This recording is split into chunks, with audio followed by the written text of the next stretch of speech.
Hello, everybody, and welcome to the I Am 1-2 podcast with your host, Christopher Cohn. With me, as always, is my good friend, Dan the Man, in the producer studio. Say hello to the people out there, Dan. Hello, all the people out there.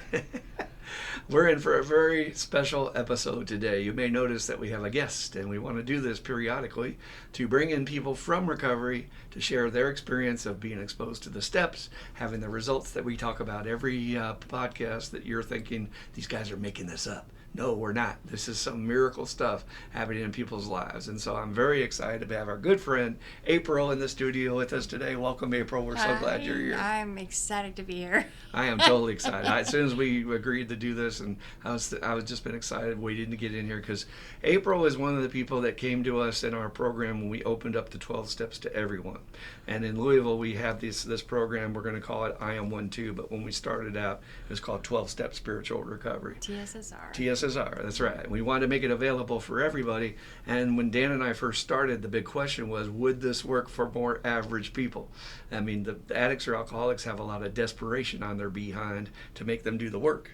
You know, I don't want to go to jail. I don't want to die. I don't want to lose my family.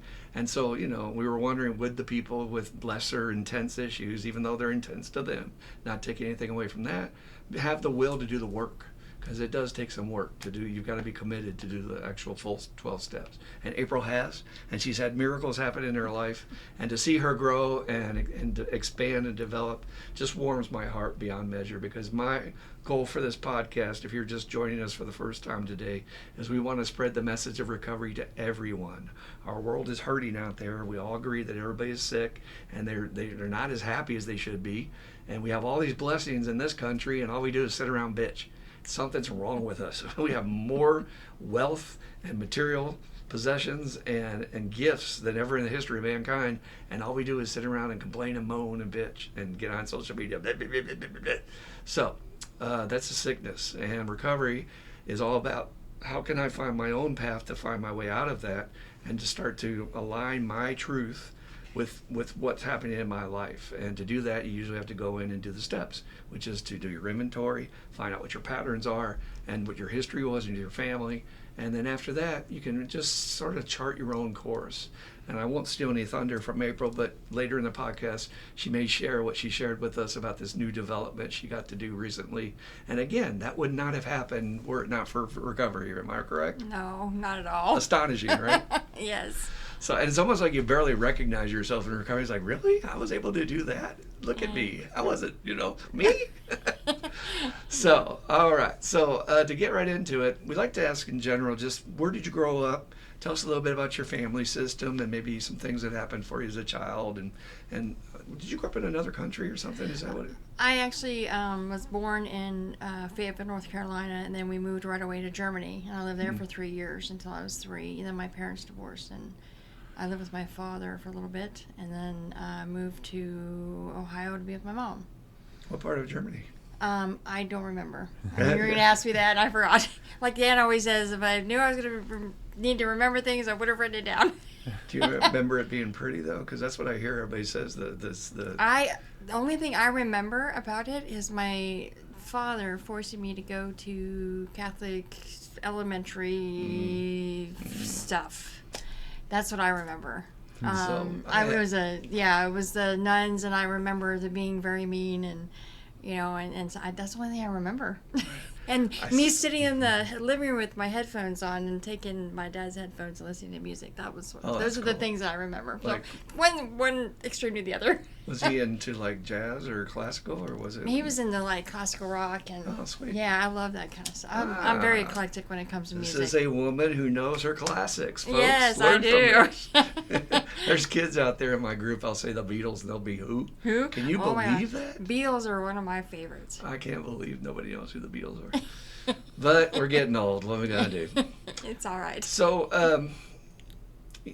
when you're growing up in that environment, being in a foreign country, did you have to learn 2 languages at first, or? 9, no. I did a little bit, yeah. But actually I'm going to be going back to Germany in 2026, so cool. I'm going to reteach myself some German. No kidding. So I'm going to be studying that here pretty soon, yeah. How exciting. Yeah, my son's really excited about it too.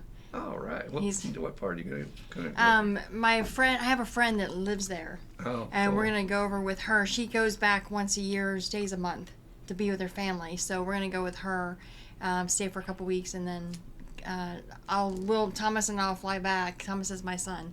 Thomas and I will fly back, and she'll stay. That's so cool. I'm excited about it. Yeah, 2026 summer. So, just to touch on that for a second, and again, when we're talking about our truths and our families, this is not in any way to bash anybody else's beliefs or what your background was. In recovery, we're allowed to share what we experienced. And I, too, growing up in the 60s, had this terrifying experience with the nuns. I mean, we would be in class, and all of a sudden a shriek would come from down the hall, and some kid would be dragged right past the classroom door by their ear, terrified that they're going to get whooped when they get to the principal's office. And we would just sit there and cower, like, don't make a mistake, don't draw any fire, don't say anything wrong. And but we're supposed to be worrying about love and all kinds of good things around religion. Did you have a little terror around the nuns too? Yeah, a little bit. I just remember, I was writing a story, and I just kept remembering being told that it wasn't right. And I'm like going, you're 3 years old or whatever. You're like, what? Yeah. This is my story. It's your story. How can it be wrong? So you're saying the cat did this? No, it should be a dog. Right? Or something like You're that. I don't remember. micromanaging me. Stop it. I know. I don't remember the whole thing. I just remember that, doing a story and just being told that that's wrong. So. Control seemed to be the factor. Behave right, act right, don't get knuckled with the ruler and all that. So were y'all there for long, or? No, we moved back. Well, my parents got divorced because my father was an alcoholic. And so my parents divorced, and I went and stayed with my dad. I think I was around 4. And he got remarried right away. And she was the step monster.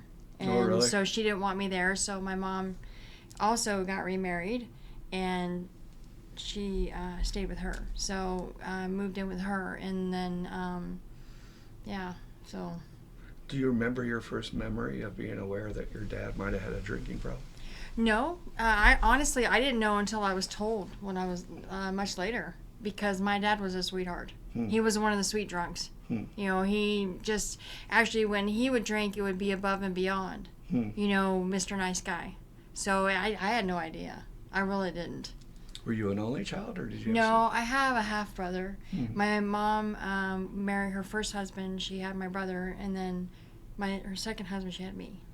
So I imagine we're talking about family systems in one of our podcasts recently, and all these little changes that shape us. To me, that would be a real grieving loss, that you had your father and then he's just sort of gone, right? Yeah, my dad and I were really close. I think I've always been closer to my dad than my mom, but my dad was not allowed to be in my picture. Because of the step monster. Yes, because she didn't want me there. Family dynamics. Beware, everybody. I'm telling you all. Well, I didn't find this out until later, till after my dad passed away, that my stepmother blamed me and didn't want me to be there because she lost the only girl she would have had in a miscarriage or stillbirth. I can't remember what it was, but she lost the only girl, so she didn't want me to be around because it reminded her of what had happened. So I was not allowed to be with my father, who I loved dearly. So. Oh my gosh. Yes. All right. So fast forwarding a little bit, you grew up in the States then? Yep. I grew up in Cincinnati. Cincinnati. I moved to Cincinnati, Ohio, and I was, I guess, between 5 and 6. And what was that like for you? It was fine. I was forced to go to Catholic school. Again? Yep. Was that your mom's side or your dad's side? My dad's side. Yeah. My mom was another religion. I can't remember what it is, but I was forced to go to the Catholic school. So, I went to church 6 days a week. Now, my experience in being taken to the church, it's similar, is, I just didn't feel it. I felt nothing but bored and fear. And I don't know, what was your reaction to all that? Why do I have to do this every day? Sit, stand, kneel, sit, stand, kneel. What the fuck? That was my reaction. I'm serious. But it was because I just, I was really close to the priest that was there. He was like my dad that I didn't have. Mm-hmm. And so I did have a bond that way, but actually in the church, no. Yeah. I didn't feel it. I felt it was so fake. And then later on, as I got older, I didn't believe a lot of the things that, they told us we had to be like or had to do, and what was right and what was wrong. What was appropriate. Yes, and I'm like going, no, I don't feel that way. Mm-hmm. I'm more like free love, kind of hippie kind of person, Just you feel what you want to feel. If you want to be with whoever, you be with whoever, because you're human and you should do what you want to do, Well, and within means, of course, but. Right, and I get accused of being over dramatic, but that's why y'all love me. But,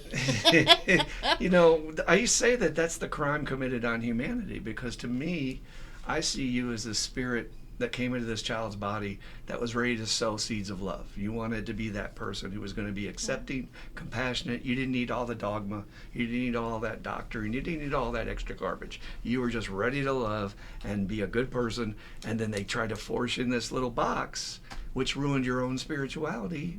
And we have many people, more than I could count, for why our world is so miserable, who have given up the idea of any spirituality for themselves based on what was done to them as a child. Is that kind of what happened for a while there for you? Yeah, it's just you're conditioned. Yeah. To be forced to believe what you want to believe. It literally killed your original spirit that was ready to rock and roll, and they just went, nope, snuffed out that flame. Well, what's crazy is I remember as a child constantly, and it's even more strange that I had a harder time doing it when I got older, but telling myself, this isn't right. I don't want to be like that.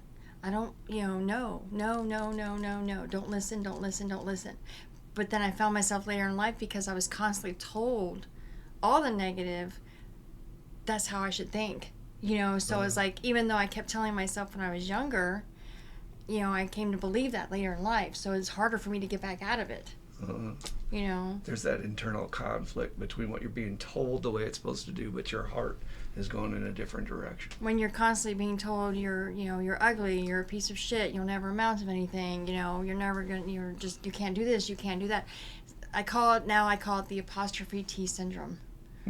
And I actually did a little thing, and I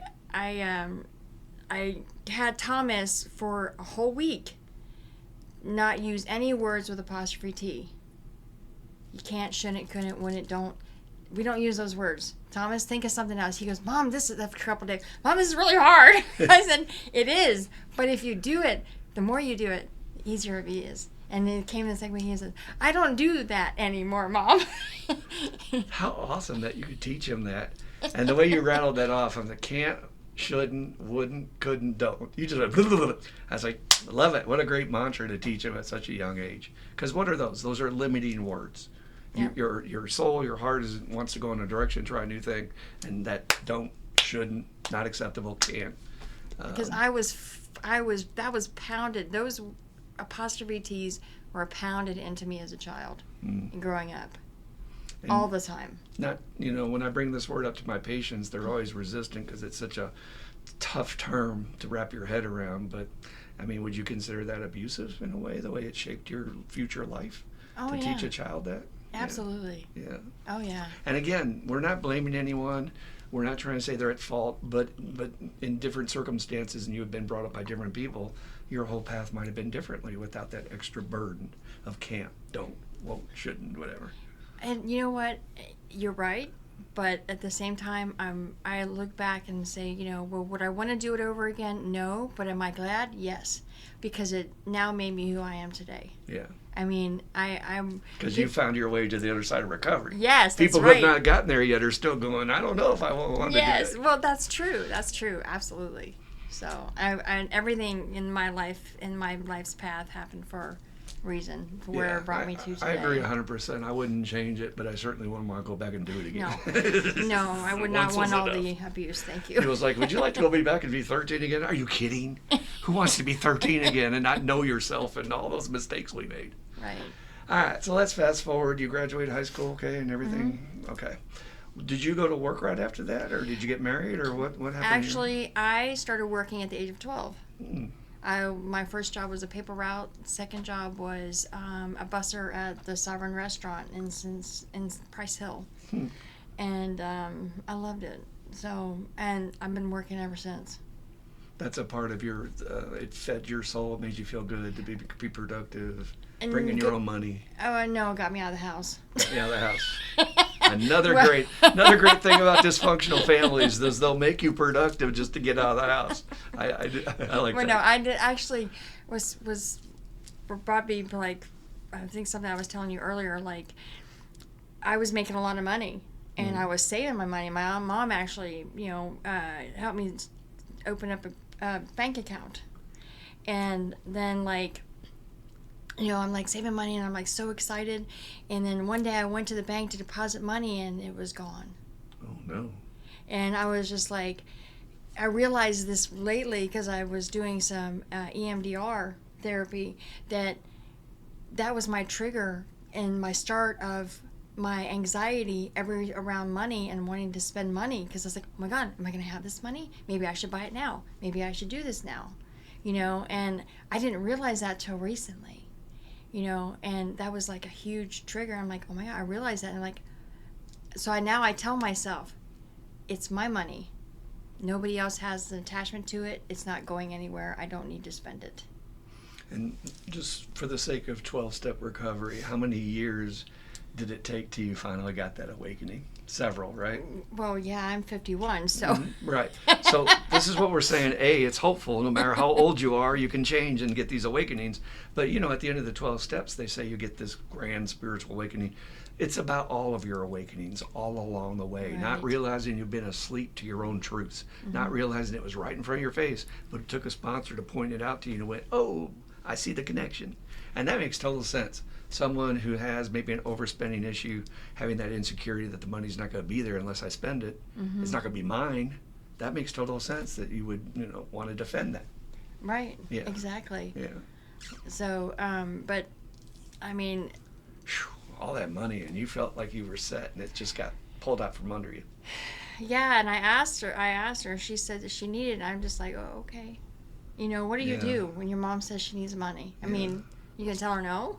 No, I mean, it's not an option. Right. So, but I realized that late, like, I'm like, wow, okay. Just like the big, huge light bulb went off in your brain. You're like, oh man, okay. So, but, all the other stuff that I experienced as a child, was not my fault. Any of it, but unfortunately, I had to go through it to be who I am today. So I can't wait to hear more about that when we get into your recovery journey. But the words that stick out in my head with your episode with your mom and the money is conditional love versus unconditional love. Because if you love your mom, of course, you need to give her the money, but that's the condition. Yeah. If you don't give her the money, you must not love your mom. See, and love should not be toyed with like that. That's not healthy love. To say, well, if you do this for me, then I love you. No, that's not real love. So, you did get married, right? At a certain point. I got married when I was, how old was I? 22. And was that Marshall? No. Oh, okay. Actually, I was married. It was somebody I met when I was 19, and it was just one of those whirlwind kind of a things, out of high school, and I met him in a nightclub. I used to go dancing on the weekends. And I met him at a nightclub, and we just hit it off really well. And then we were up and down in the relationship. And I said, well, why don't we get married? That might help us, and blah blah blah. I mean, I was young and stupid, and then afterwards, I didn't want to be in the marriage, and we had an annulment. So it was like a very short marriage. Many people have made that decision that maybe marriage would help. Right. And it makes the problems worse usually. Yes. Well, unfortunately, the reason behind that is because I was going through a lot of therapy, and going through therapy because I dealt with a lot of sexual trauma, and I wasn't being sexual with him at the time, and he was abusing me in my sleep. And I didn't realize it. So that was the rocky part. And then I was like, well, get married, make me fix it. And then I realized, what am I doing? I can't be with this man. He's another trauma portion in my life. So we got an annulment. And then What's kind of cool though, and I didn't know this part about your story, that kind of began your recovery journey, if that was your first exposure to a therapist, right? Yes, actually, my college years, my first experience, and what's crazy is that the guy that I was seeing at the college, he looked at me, he goes, "And you don't do drugs? And you don't drink? Have you ever tried to kill yourself?" And I said, "No, what good would that do?" And he was just like, "Okay." He was shocked that I didn't do any of those things. I was just like, "Is there something wrong with me?" I left the session. I'm like, "Is there something wrong with me?" Well, only I don't know what was going on with him, but Right. through an alcoholic's eyes, when you say I'm at the club dancing, we think, oh, of course she's drinking. I'm the only one with a bottle of water in my hand. I'm the only girl you can't take advantage of. I think that's great. I was sober for 18 years because I didn't want to be like my dad. Yeah. And I made it that long, and I still pat myself on the back for going against the grain because the pressure is on when you're a teenager. Well, I really owe it to my stepsister for giving me that knowledge of what it can do to you. Mm. My stepsister was into drugs and alcohol and lots of other things I won't mention, and she would take me on her drug runs, and I got to see what it was all about. And I was like, oh no. I mean, I saw how messed up she was and her logic and thinking, and I'm like, okay, I'm just grateful for those, even though it was crappy at the time, I look back and I'm like, I'm grateful for those moments. That's awesome. That spared you a lot. I wish other people could experience that. What the vision of like the Christmas past, present, and future. This is what it's gonna be like if you go down this path. So yeah. Wow. So I wanted to jump ahead because I knew Marshall and I know how much your relationship meant to you. When did you meet him and how did you all meet? I've always been curious about that. Well, I went down to, I worked for Continental for 12 years, Continental Airlines. And I went down, I quit in 2007. And I was doing odd jobs. And I had made friends along the way. And a friend of mine in Alabama was just like, well, you should come down here and go to aviation maintenance school because they know how much I love that kind of stuff. And I was like, okay, I'm single. Why not? So I packed up all my shit, put it in storage, and I drove down there, and he called one day and he's like, "You're not Christina, you're not Alvin, who are you?" And I'm just like, "I'm April," and we took on this huge conversation, and Alvin, now my brother-in-law, said, don't stay away from my brother. He's trouble. And I'm just like, really? What kind of trouble is he? Makes him more appealing, don't he? Exactly. I love it. Tell me you're trouble, and I'm like, oh, that's my girl. That's the one I want. Well, the thing is, I really didn't know. Crazy? You're talking my language. Right. Well, I didn't really know, because he hid it so well. I didn't know that he drank and stuff. And, when he came down to meet me for the first time is when Alvin and Christina went to Germany, because Christina's from Germany. And he came down to meet me, and he came through the door, and I was like, ooh.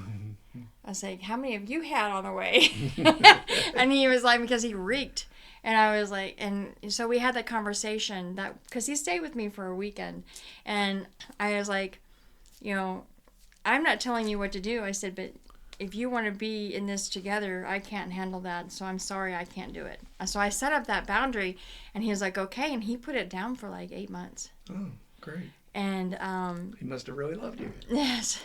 So yeah, he put it down for 8 months, and but I find out later that wasn't the complete truth, but that's okay. What I didn't know is not going to hurt me. Absolutely. So yeah. So how long till you got married? We met. Well, I talked to him the first time in November of 2011. We met in January of 2012, and we got married in July of 2012. Because what I love about our life's journeys, and when you get a chance to get to know somebody better and hear the more details about their journey, and you never know how it's like a movie. You don't know how the twists are gonna. You think you can predict it, because like, look, you get involved with this guy. He's obviously got a drinking issue. Everyone's like, oh no, don't do that, and it's probably gonna be horrible. But in the long run, not to tip the whole story, I won't give details, but Marshall ended up leading you to recovery. Oh, So absolutely. it's kind of interesting how people come into our life and you can never tell, good or bad, what's going to happen.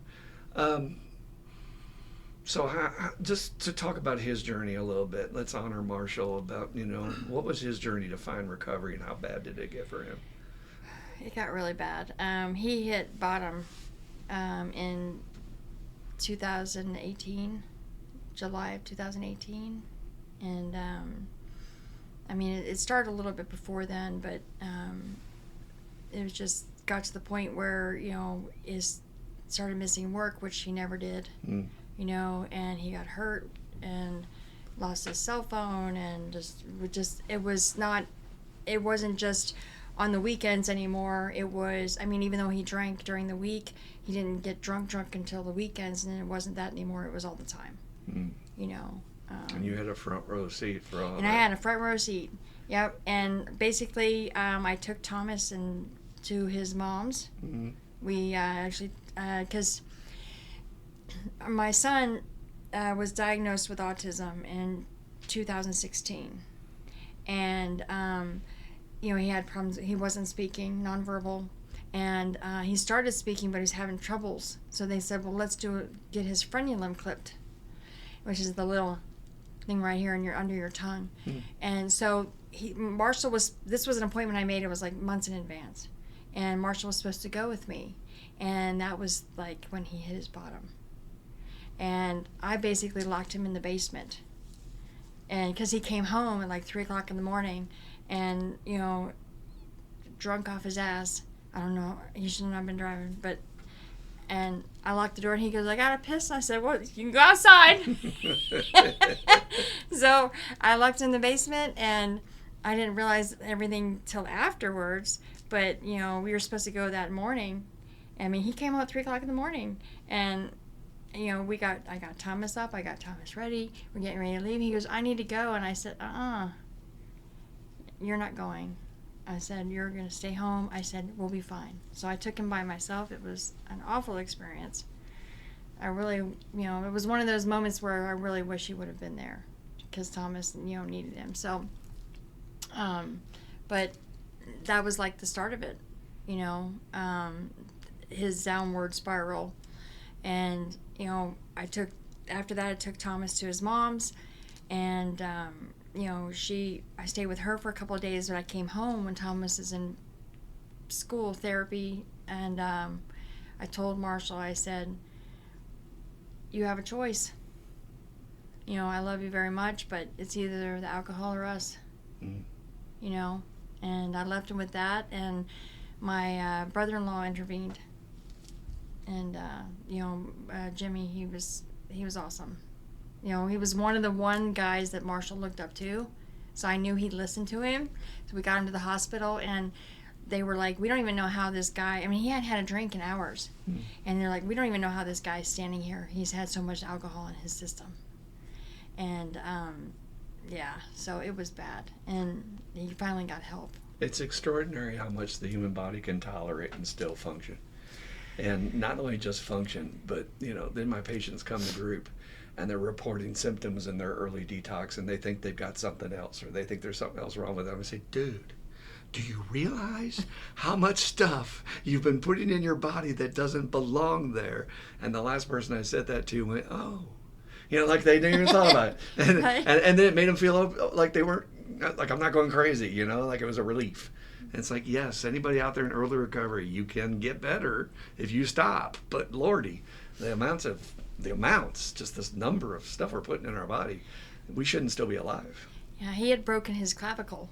And because that's where he was till 3:00. He came home at 3:00 in the morning. He was with a cousin that he should not have been with, that did drugs and alcohol, and he was with him, and he came, like, I'm like, how did you do that? He's like, I don't even know. Sticking out? No, it wasn't, but I'm like, how did you do that? He's like, I don't even know. Yeah, that makes sense. They're like, well, what do you want to do? And they're just like, put it in a sling, I'm going home. And they're like, we can't keep him. So, but luckily I was already in like 4 years of Al-Anon. 4 years of Al-Anon. Oh yeah, good for you. And at that point, and you know, I had someone with like 25 years knew the people to contact and got me in with a connection with a doctor that was also specialized in recovery. And I got him in, and I took Marshall to this appointment, and he was in there for 2 hours with this doctor. Huh. And he came back out and he goes, well, he read through my bullshit. He's got my number. So that just started it off. That was, what was it, 12/18. Here's another facet of your story that I didn't realize of what service you could be to maybe somebody listening. To have the bravery to go to Al-Anon and to not wait. You know, the most powerful story I heard about that is a guy speaking in Hawaii when I was out there, and it was their convention just happened to be going on. And he told this long story about how his wife just would say, he'd say, where's my dinner? And he'd have his drink, be sitting in his easy chair, and she'd go, I don't know, honey, I'm going to my meeting, bye. And she'd walk out the door. He said she did that for 5 years, and he would just sit there and just stew, and every night getting angrier and angrier. And then he says, he starts crying as he's telling the story, I want her to stand up. This woman saved my life because she got out first. So how was that decision, if it might help somebody else out there, to say, I got to do this for me? Because that's ultimately what it comes down to when you seek out any program. Screw everything else. I need to do this for me. What got you to that first Al-Anon meeting? Actually, my mom. I was telling my mom about Marshall's drinking, and I'm like, I don't know what to do. I can't help him. I'm enabling him. I don't know what to do. She's like, you need to go to Al-Anon. And I said, what's that? So she told me all about it, and I found a meeting. And this is when we were still living in Shepherdsville before we moved to Elizabethtown. And, you know, I went to a meeting, and I'm like, wow, how many other people are dealing with this stuff too? Oh my gosh. I mean, there's a room full of women and men, you know, I'm like, holy crap. There was more women there than men, but still. And, you know, I'm like, wow. But I tell you, the first 3 years, all I did was talk about my husband. Mm. And then I finally clicked, wait a minute, this is not for my husband, this is for me. And then I started talking about me and how I'm healing. And I went through the 12 steps. And I tell you, that's when it just like a light bulb clicked. You know, and then after that within that 4th year is when Marshall got sober, because I stopped talking about him. Hell yeah. You know, and I started. And you got better. And I got better, and he's like, "What the fuck?" And you know, and then he, you know, that happened. So I'm like, okay, but then I found myself like after the fact. Now what do I do?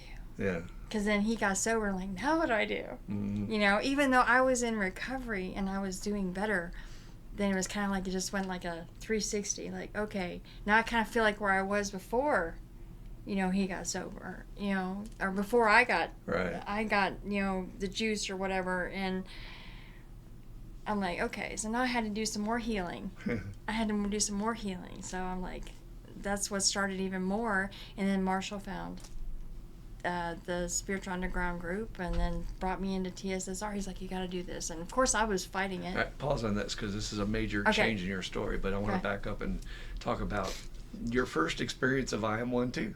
You went to that Al-Anon meeting and said, oh my God, everybody else is dealing with this. That was your first I Am One Too moment. Yes. And then doing the steps. God bless you. I know a lot of people that go to Al-Anon for years who have not done their work, and they're not getting any better.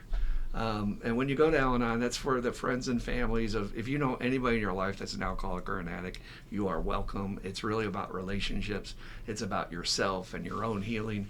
And what if you have a good sponsor in Al-Anon, they'll say, honey, he's not here right now, so let's not talk about him. Let's talk about you. How are you doing? And why? Because this is a family illness. If you've lived with this disease, if you work with somebody with this disease, you have been affected. It's not your fault. You have been infected. It's not your fault. And now that darkness and all that scumminess that you ate in them, it's a part of you. And that's astonishing and hard to accept because you always want to blame them, right? There were so many things that, you know, I didn't realize. You know, the coming into the 12 steps, like there were so many things that I thought were my fault.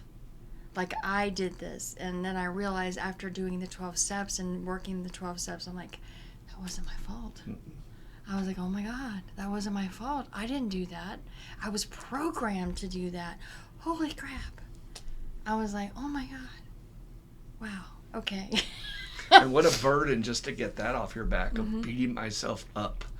So many people are stuck in that cycle of just like, what's wrong with me? Why do I keep doing this? And they're just kicking themselves while they're down instead of seeing, well, let's go unwind the mystery of why you do these things, because it's all there. Once you do your inventory, you start seeing the patterns. Right, definitely. Okay, so you had that amazing growth. I mean, that's tremendous on your own. I'm going to go get that one on. And then you pulled Marshall out, I believe, because you held the light. That's what I call it. You showed him an example that there's another way. You showed him an example there's an exit door out of this hell. And if you're suffering as a family out there, one person has to be the rat that jumps off the sinking ship first. Otherwise, all the rats drown. Trust me on this. So that was monumental that you were able to do that. All right, I do want to hear about real quick about Marshall's reaction to SU, because we always hear as people come and say, this group's different, man. These guys, I don't know what it is. Was he on fire? He was on fire, and he'd come over, oh, that was a great meeting. I'm like, what is it? What is it? It's the juice. Yes, and I'm like, I was so excited for him because I could feel his energy when he would come home. It wasn't like he was coming home from work, and I feel that energy. It was a different energy. And I'm like, how was the meeting? Oh. It was always that kind of a laugh that he had. And I'm just like, can you tell me about it? No, not really. Okay. Fine. Keep it to yourself.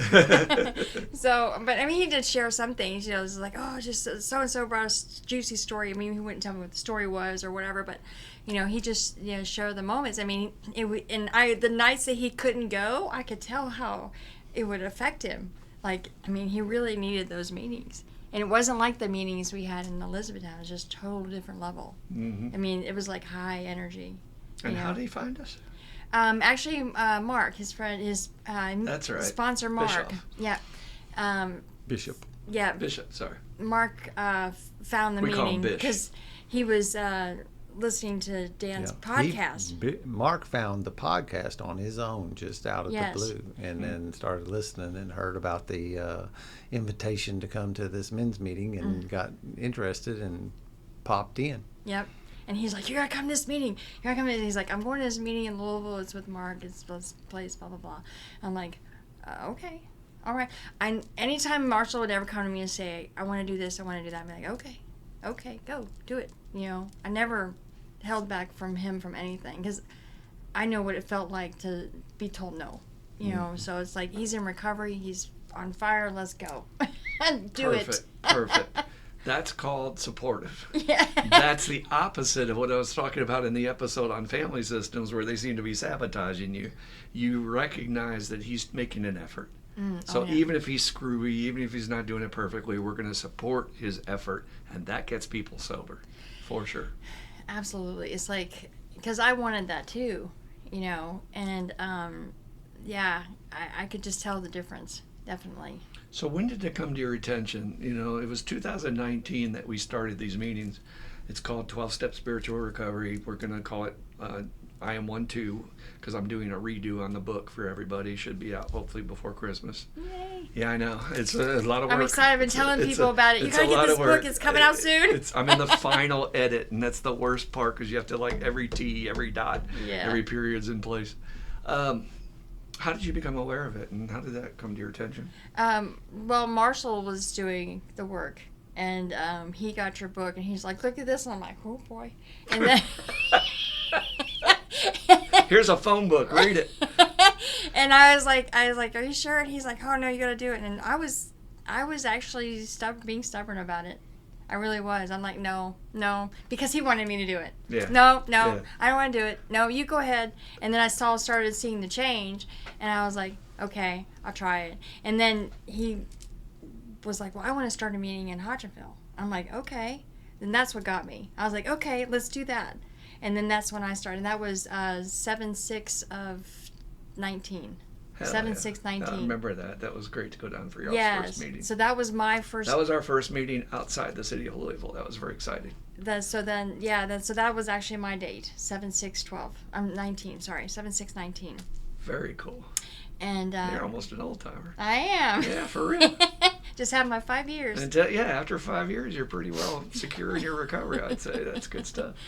So so we had that, and then we would do it every Saturday. So I'm kind of hearing it was his juice that attracted you. Oh, and that's, absolutely. You are welcome to use any word you want, but I'm branding and copywriting juice. Because that's what we call it with a capital J. It's just that feeling you're like, what's going on with you? Why are you so damn happy? Got juice? Yeah, you right. Gotta get juice. I could smell you got something. And I love how it triggered that part of you that I want something more. I want something better.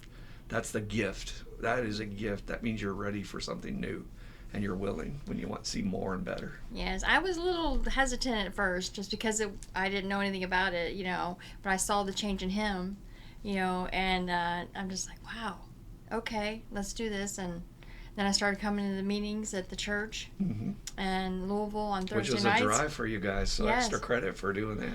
Yeah, we'd come on Thursdays once a week and join the meetings, and I got to meet everybody. And I didn't get to go to the inaugural one, but still I was like not too far behind, and pretty ecstatic because you're one of the founding members. Then you were there at the very beginning. That's so cool. Yes, not the very beginning, but it don't matter. It's pretty we were close. Down in that church downtown. Yes, that's seems like a long ways away from. I know it did. I remember being in the big old circles, and that's so cool. Sharing stories and so stuff. Cool.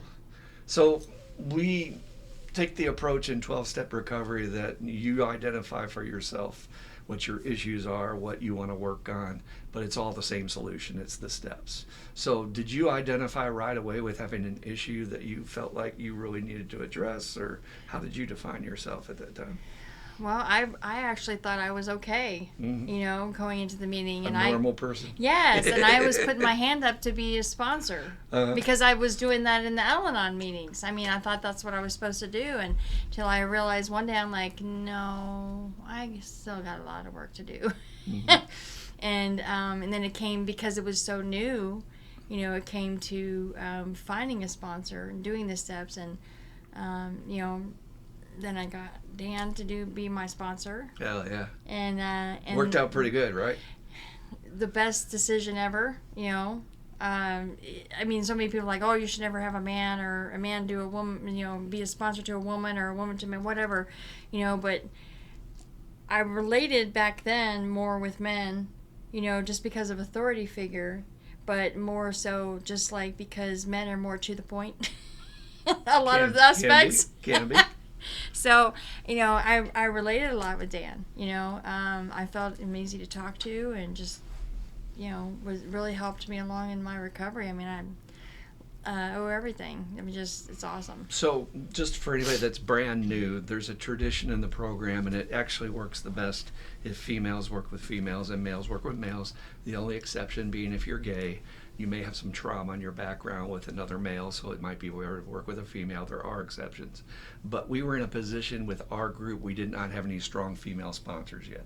We had not had enough people join who had either done the work in AA, or they had certainly not done the TSSR work.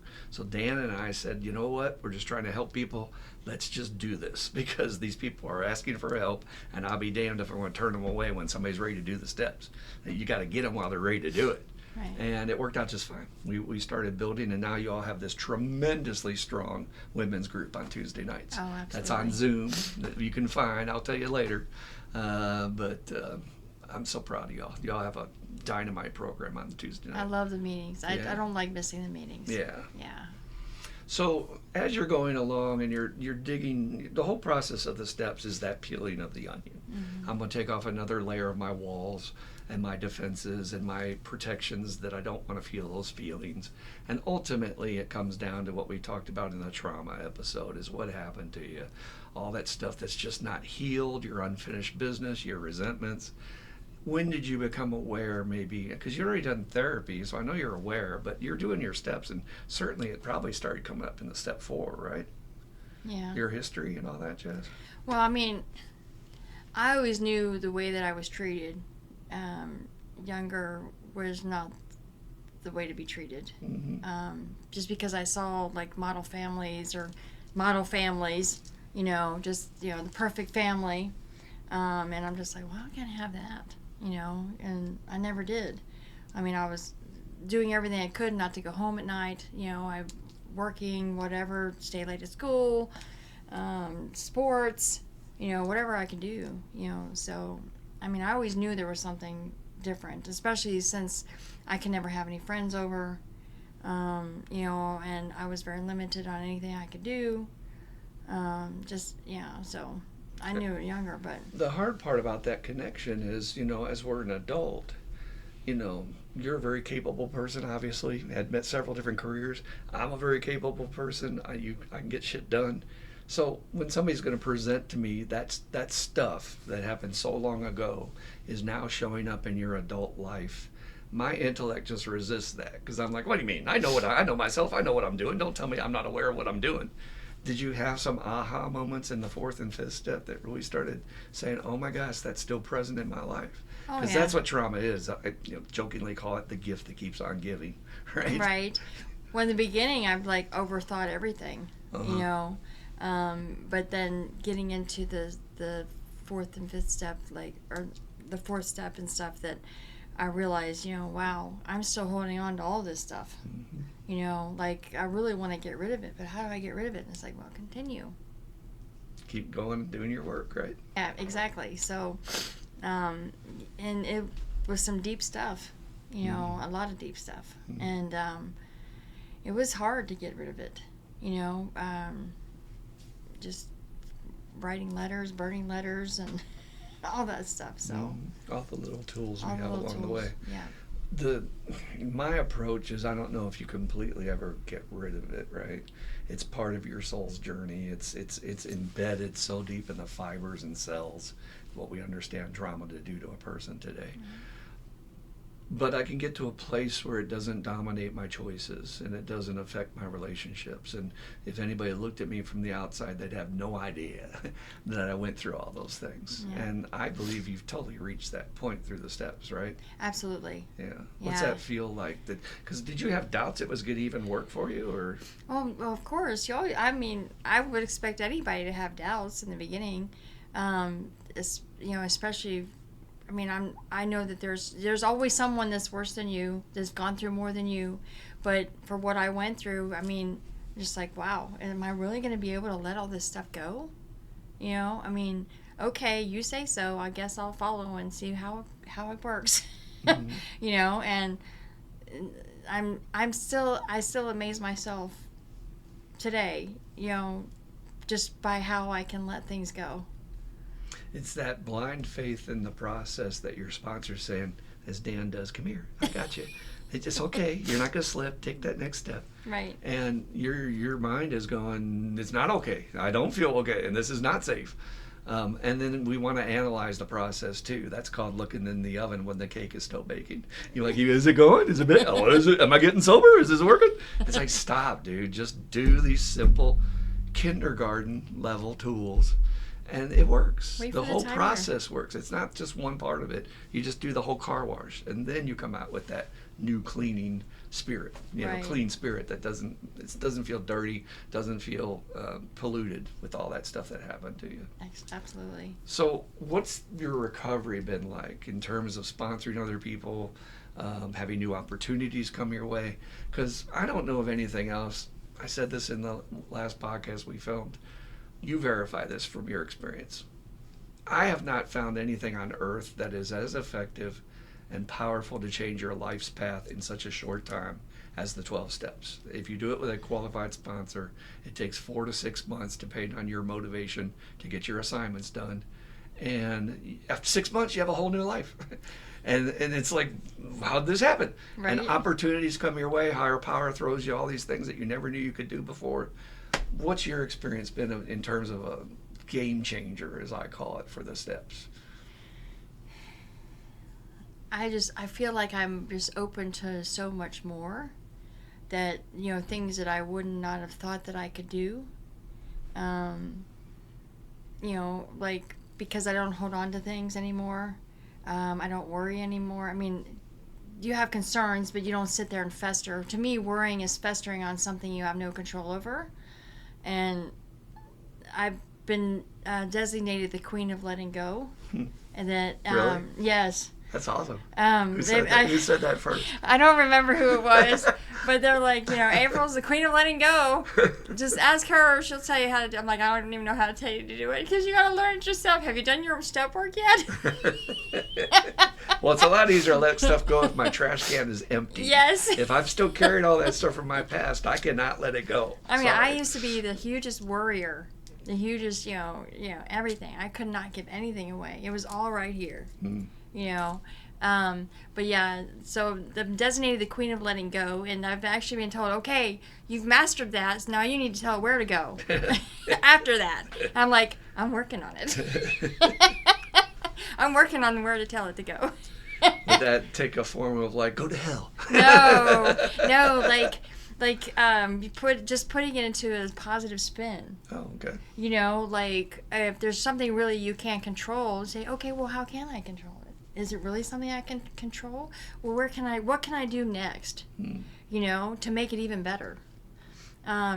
Which brings me to, I never thought that my husband and I started a crystal business in 2019. Cheers. And if you want to do a plug, feel free. Yes. Oh, yes. Okay. So, my husband, I've been loving crystals since I was like 8. I found crystals. I used to go to the Friendship, Indiana every year with my family. And there's this one little booth, and they have crystals in. I fill my little velvet bag, and I take it home, and I do all the research at the library, and I figure all this stuff out. But that started my journey of crystals. But Marshall found a crystal journey.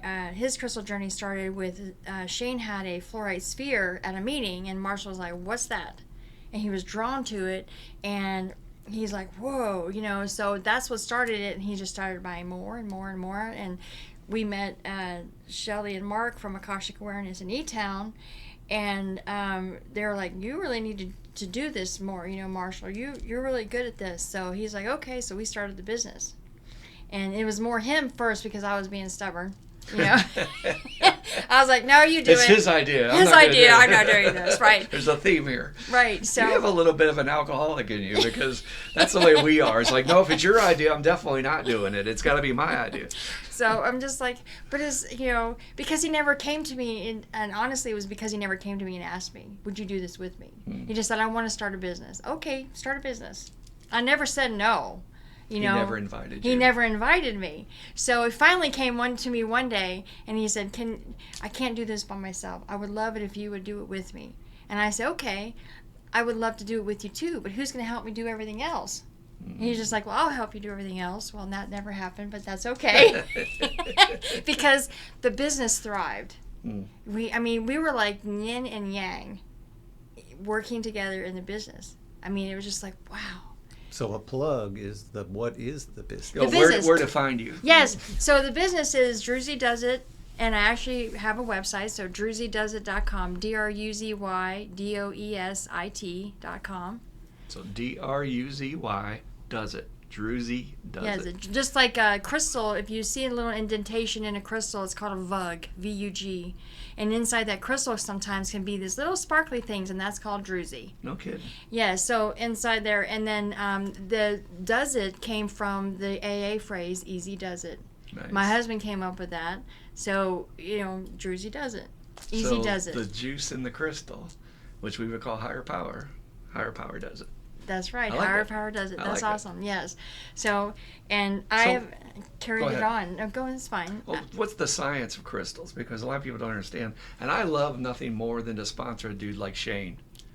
Big, burly dude. Thug life forever. Used to carry a gun, hurting people. That kind of life when you're high and doing the wrong thing and sick. And now he's all about crystals and like, oh, check this out and all this stuff. And there's a science. It's not just frou-frou stuff. There's a science behind crystals and the energy they contain. Well, what's the short version of that? Short version is crystals come from the earth. The earth is energy. Energies are involved into the crystal. When you pull them out of the earth, they carry the energy that they had when they were in the earth. And they all have a specific thing that they can do. And if you want some real hard, a hardline thing on it, watch works are powered by crystal. That was the first really way to work. So there's an energy in that crystal that makes that watch keep time. So that's like a concrete. Does that really have energy in it? You're just full of baloney. No, there's energy that will make your clock run inside the crystal. There are people that come up to when we would do shows and they're like, why is this vibrating? I'm like, woohoo, it's meant for you. And they're like, you're just trying to say, no, I'm not trying to sell you something. If it vibrates in your hand, or you have, it feels warm or cool. Women have a cooler energy than men when it comes to aura and energy. Women are cooler. What can you say? So if it feels, a suck up. so if it feels one of those things, it's like it's calling to you and saying this is what you need at the moment. You know, it may not now. A month or two from now, it may no longer vibrate because it's no longer meant for you. That means you should pass it on. So that's just my opinion. But anyway. So yeah, the short version is the energy of the earth. That's where it comes from, is the energy. And again, when you're doing recovery, please be open to that as part of your spirituality. It's a wide open marketplace. You might be interested in Native American heritage. You might be interested in nature. You might be interested in challenging yourself to run an Ironman like one of my sponsees did in San Francisco and came in 3rd place. It's so wonderful to watch people go on their journey, and then it's also okay to see them get bored with it and move on to something else. Right. But you were able to turn it into a business, and I think that's just amazing. And I'm continuing the business. And in fact, in 2022, I've got my Reiki master. Juice. So I can do Reiki healing, energy. It's energy work, and then from that, I started feeling more and more being around the crystals. I found that the crystals draw in energy for me that, you know, now that I can talk, like I've been one with like spirit guides and I can feel other people's energies and spirits, and when I'm around my crystals is when it's most effective, you know, so I do it a lot at shows. So I've heard people say crystals can align you.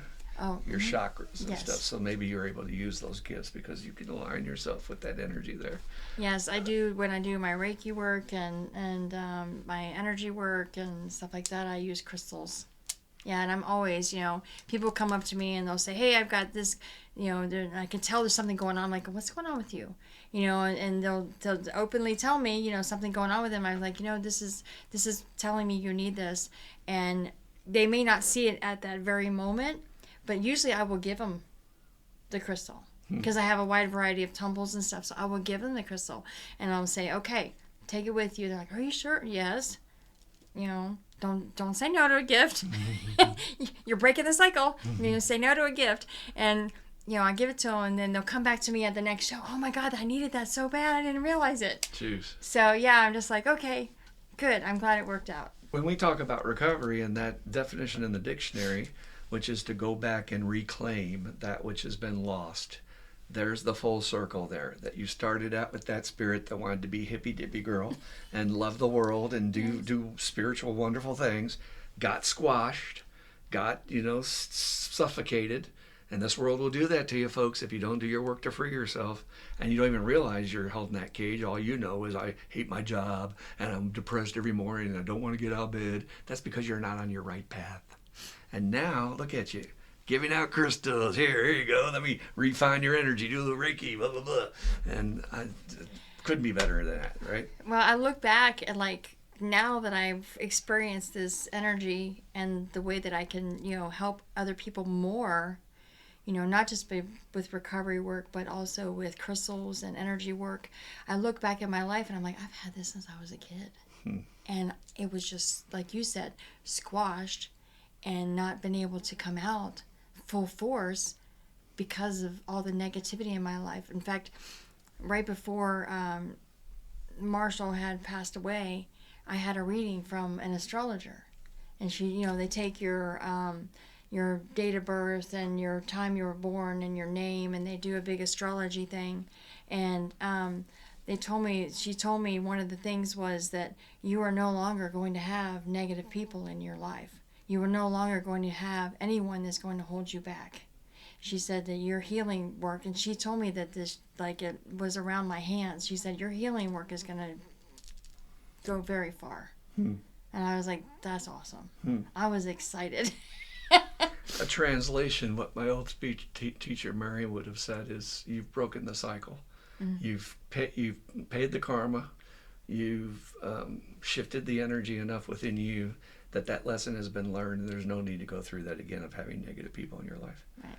And how many people out there could say that that just by doing some work, simple work, transforms your entire path? And that's what it's all about. That's why we won't doing this podcast. We want to get you happening on that. Yes, I tell people about it all the time.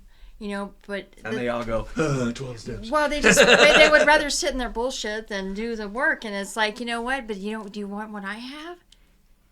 Take a seat next to me, and I will help you get there. Yeah, that's the deal. You don't. It's been hard. It's been hard for me to get sponsees, you know, because of that reason. You know, it's just like, well, because I'm not an addict or alcoholic. You know, and which is okay, because I feel like I have a lot of experience in both sides now. You know, not the addictive side, but because my father was an alcoholic, my brother's an alcoholic, my husband's an alcoholic. You know, just so many people in my life in the addictive world. You know, that am I an expert? Absolutely not. But you know, I have experience with those sorts of things, and I can always direct them, because guess what? I have resources. I have other women in the group going, hey, can you answer some questions for me? This person needs to talk to somebody, blah, blah, blah, with that kind of experience. It's like, yes. What about this gift that we get? So many new friends in your life that you never know you knew you're going to be friends with. Now, you guys are getting ready to go on retreat in just a month here. And this is one of the most exciting things for me to get to. I mean, seriously, retreats mean so much to me and have meant so much to me in my recovery. You might be saying, what's a retreat? You're going to go away for a weekend and dedicate that weekend to just being with these other people in recovery, talking about recovery topics and having meetings. And you're going to grow from that experience, because you're going to unplug from the world. What does that mean to you? How excited are you about that? And how did you even suspect you were going to have this many people in your life? I never expected to be a 12-stepper. True. You know, I mean, I heard about that in the past, and I'm just like, oh, what's that? Poo-poo on that, you know. But to the fact that I have actually female friends, you know, because I was I've never been a foo-foo kind of girl, you know, to have female friends. And then I realized, well, it's not all about just the foo-foo, you know, which I mean, like hair and makeup and stuff like that. That's what I mean by foo-foo. And I'm like going, people that you can actually relate with, people that you can talk to, people that are your confidants. Yeah, so this a huge group of women, and like just very supportive. And I mean, I can call any of them and be like, hey, you know, this is going on, I'm feeling sad. And they were so supportive with me through this last year. It's been, you know, amazing. And of course you tell yourself, oh, they don't want to hear me cry, they don't want to hear me complain, but you know, they do. Because guess what? When you don't tell them that, then you're not helping them, because the biggest part of their day is helping you. Yeah, that's right. So it's like, I love that. People call me, I'm like, oh, okay, you just made my day, thank you. You're getting to be of use. You're getting to help someone else, and most of our days is just tasks. Yep. I got to do the laundry. You have to take care of your son. Blah blah blah, and to have that opportunity to be of service, and there's more purpose and more meaning in it. Right. So that is the high spot of our day. If you don't mind me touching on it, just to honor his soul. Yes. God bless Marshall. We miss him dearly. What was your process of finding out that he was sick? And you weathered that challenge, April, so much better than anybody I've ever seen, and used your tools. And I'm telling you, just amazing miracle work that you did to get through that. So do you want to talk a little bit about his journey with that? Sure. Well, Thomas had gotten COVID in late October of 22.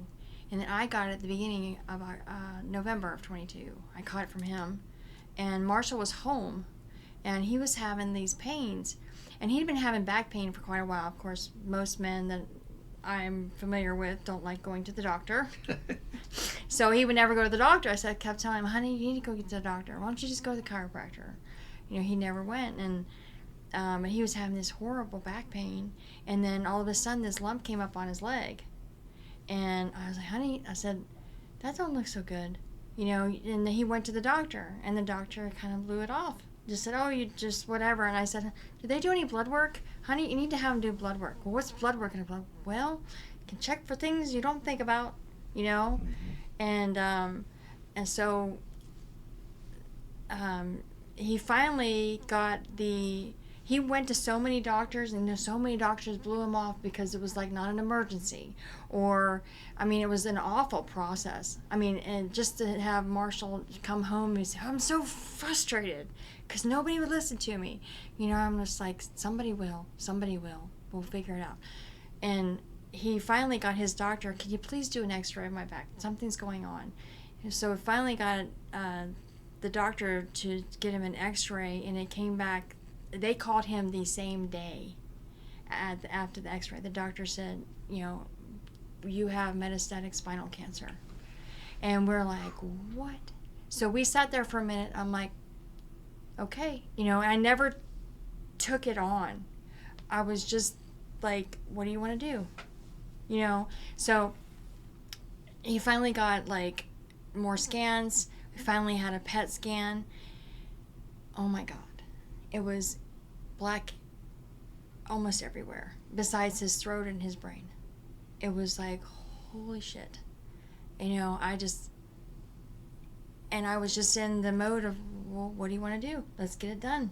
Do you want to do chemo? We saw the cancer doctor. Oncologist, thank you. Saw on the oncologist. They were great, you know, and I told him, I said, honey, it's your decision. Whatever you want to do, we'll do. You know, if you don't want to do it, we won't do it. Whatever. So he said, okay, I want to do chemo. I want to fight this. Okay, let's do it. You know, I was always in the mode of, I guess from growing up helped me a little bit, because it was like, well, take care of it now and cry about it later. You know, right now is not a time to sit and wallow in my self-pity of the fact that my husband's sick. Right now is the time to, you know, what can we do? What are we gonna do about it? You know, and we just took care of it. You know, started in March. He went to his first visit at MD Anderson, and you know, May was his second visit. Actually, Shane went with him in that visit. That was freaking awesome. You know, because I really wanted to go, but it was the end of the school year for Thomas. I didn't want to take him out of school. You know, and then plus I really felt that Marshall wanted that time. You know, he needed that time to himself. And it was even better, you know, that he went with Shane. Yeah.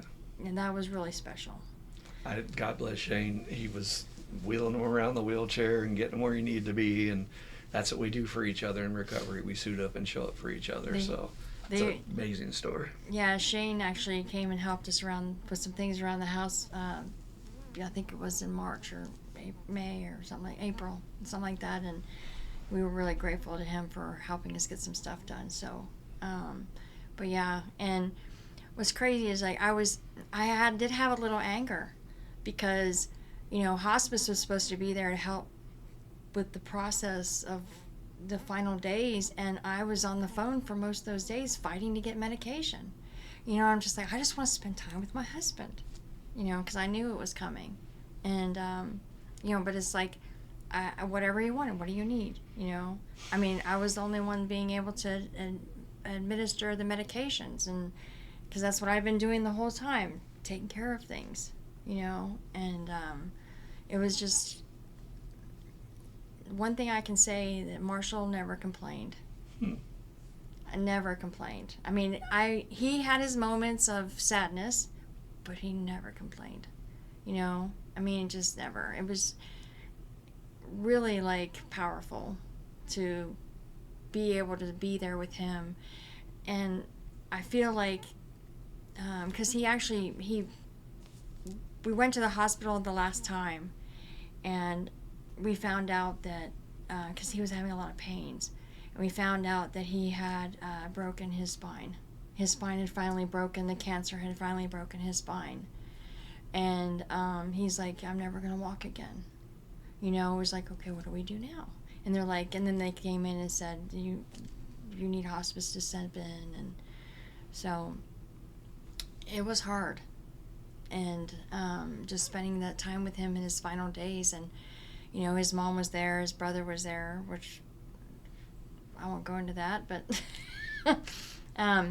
you know, I gave him his medication, and I said, they both looked at me and they said, you need sleep. I hadn't slept.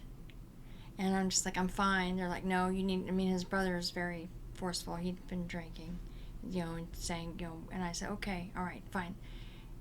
I don't care if it's 2 hours, come get me. Because you're supposed to give it to him every 3 hours. And I said, I don't care if it's 2 hours, come get me. I'll give him his medication. And actually, it was our anniversary. At midnight, you know, I waited, and I was holding his hand at midnight, and I told him I loved him. And he mouthed to me because he couldn't no longer talk. I mouthed to me and told me that he loved me. It was the last thing he said. And I told him, I'm like, honey, it's okay. You can let go. And I gave him a kiss, and I went to the bedroom, and 15 minutes later, Alvin came and told me he was gone. And I was like, thank you for not letting me see you go. You know, it was just like, I think he waited, to be honest. Because, I mean, if people are like, oh, it was on your anniversary, that's terrible. I'm like, no, it was the best gift. It really, I mean, people are like, what? I'm like, him no longer suffering, even though he didn't complain, no longer suffering was the best gift I could have gotten. You know, and I was actually like, I had my 50th birthday, and nobody remembered this. I mean, Marshall did. And I was a little upset when I woke up and I didn't have a gift. And then I realized, you know what? And then later on that day, I'm like, this is my gift. My time with my husband is my gift. I don't need a gift. You know, I'm like, I felt very selfish at the moment. And I'm like, no, this is okay. And he actually wrote me, the last thing he wrote me was for my birthday. It was the best thing ever. I tucked it away. So, yeah. Wow. It's hard being with him not here, because it's like, you know, we were the yin and yang in the business, and just... And you have a special needs son. I mean, all the things you've been through, April, I hope you've thoroughly proven to yourself that you are a very resilient, strong woman, period, right? I mean, Yes. Most people would fold on one of those experiences, and you've been through several. Well, I don't even, I used to title my son. I don't even do that anymore. Okay. Now he just has obstacles. It's an obstacle today. I don't think about it as him having autism. Yes, of course he has the IEP, and they have to do all the stuff with that. But I feel like, because I realized that because my son started using it as an excuse. To get out of trouble. To get out of things. Well, I have autism, so I can't do that. And I looked at him, I said, okay, from this day forward, we don't use that word in this house. We don't say autism. We don't say autism. You know what you just taught them there? This is probably one of the most valuable lessons you could teach somebody early in life. I wish somebody had taught me this. Nobody's a victim. We ain't going to be victims up in here. I just thought it was just like, don't title yourself. You know what? Don't title yourself. Don't limit yourself, right? Yes. It's like, because when you title yourself, that's it. You're it. You're putting your title on yourself. That's it. I'm autistic. Okay. So guess what? Now I have this crutch to live on. And I'm not taking that away from anybody. No, it's actually the opposite. If you talk to anybody who has a real handicap, they hate that. Yeah. They hate being defined by their handicap, because that's the first thing that people see. Okay. If you're in a wheelchair, you're like, oh, you've already defined me as wheelchair guy. I can only do this much. They hate that. Well, I look at my son and I don't see an autistic child. Mm-hmm. He's a person.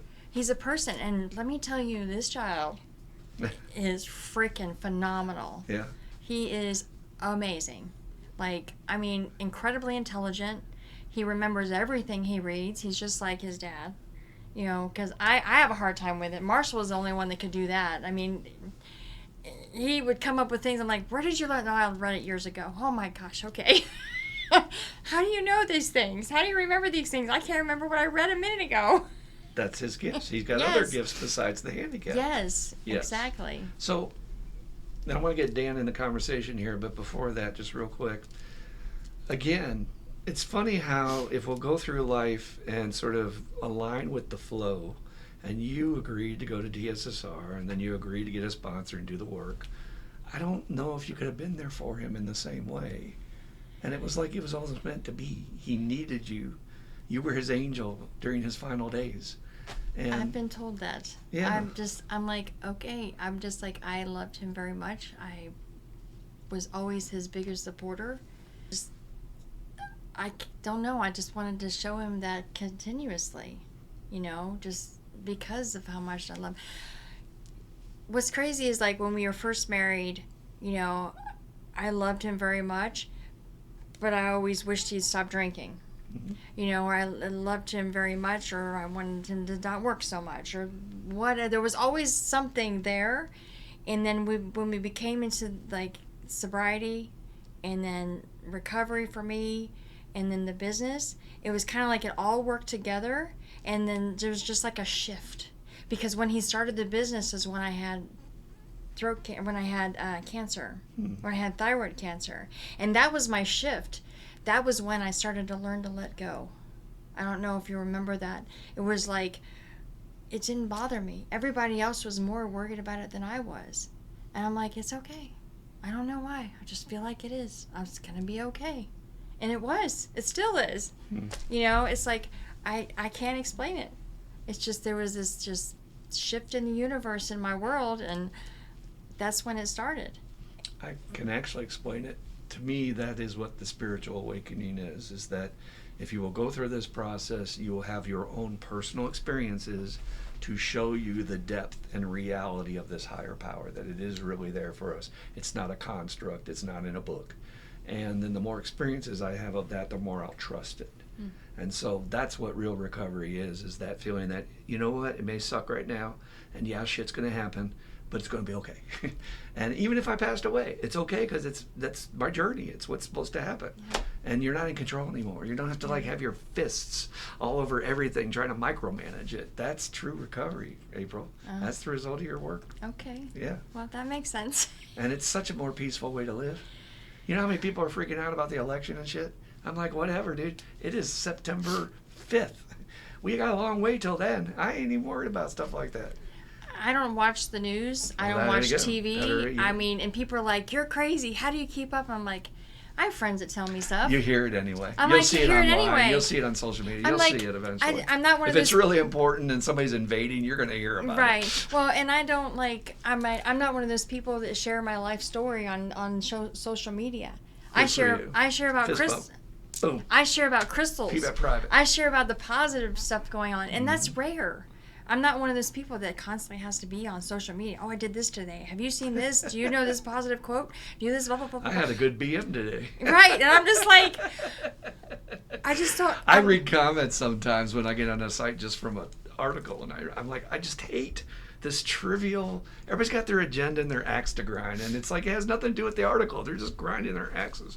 And I would just like, if I'm going to interface with somebody, let it be in person. I like that. I miss.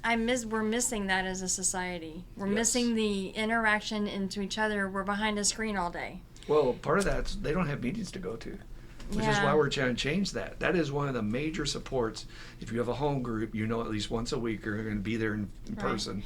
And on Zoom, as you guys do it, but still you're interfacing on real topics. Well, I can't poo-poo it too much. I mean, I do most of my shows on live Facebook shows. Mm-hmm. But, it's like, but how else do you get out there? It's like, well, when you're a stay-at-home mom, and you're running a home-based business and you've got a child to take care of, it's an amazing resource for that, because it's like you don't have to go to shows. Prior to that change in your life, you and Marshall were going out to shows. Yes. And he was always sending me photographs of some B celebrity that was there signing autographs, like, check out who's here, blah, blah, blah. And I said, oh, that guy was on Walking Dead. How cool is that?